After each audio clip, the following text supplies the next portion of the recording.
Aries and Thor, Hierarchs of the Air Elemental. An excerpt from the Masters in their retreats.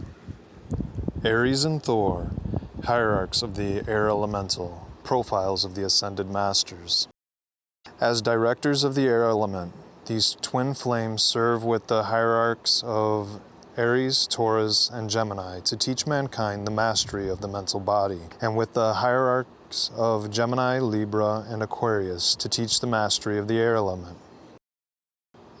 Beloved Aries and Thor direct the activities of illumination that proceed from the mind of Christ. For inspiration and respiration, the breathing in and out of the breath of the Holy Spirit, the purification of the air element, the atmosphere, and the mental belt. The Sylphs who assist them are the air elements who control the four winds, the atmosphere, and the clouds. Since all elementals are essentially mimics, the Sylphs, being no exception, pattern the clouds, the designs they perceive in the physical, astral, mental, and etheric planes of the earth. When we see pictures of angels in the clouds, we know that they are nigh at hand, for the Sylphs have seen them and have formed the clouds after their image and likeness. Similarly, the beasts of prey and monsters that loom as dark clouds are the Sylphs' renderings of mankind's discord that rages in the astral sea, agitating elemental life and preventing them from functioning according to the law of harmony. Thus, the signs of the times can be read in the activities of the elemental life who faithfully record the mandates of angels and men upon the face of nature. Mark Prophet has described the Sylphs in this way. They're beautiful.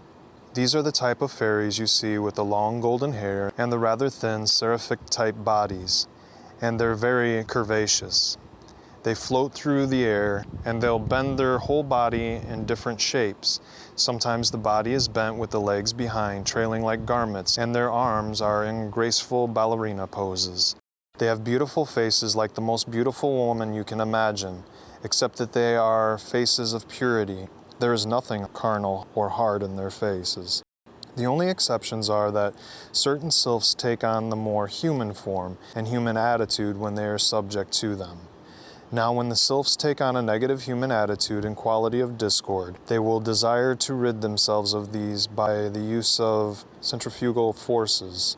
They will throw off the human vibration of hatred and anger by starting a whirlwind action in the air.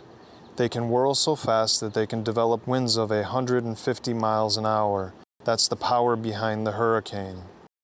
Theosophist E.L. Gardner gives the vivid description of elementals and Sylphs in particular. He says, "The natural body used by the elementals seems to be a pulsing globe of light. Streams of force radiating from the center build up floating figure, wings of radiating energy, and filmy shapes of vaguely human likeness. In the more evolved forms, the head and eyes are always clearly distinguishable.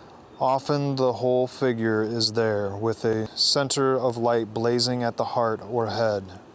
The Sylph of this type might materialize into a beautiful male or female form for work among plants, animals, or even human beings, but its natural body is iridescent, changing, pulsating, but not limited to a fixed or definite shape.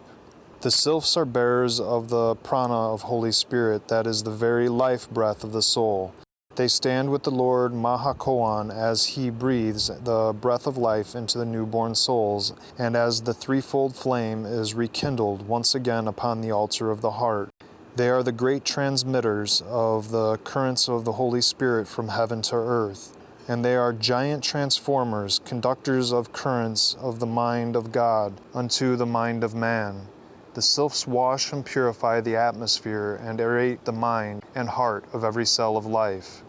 It is important for mankind to give heartfelt prayers of gratitude to the Sylphs and to call for their protection.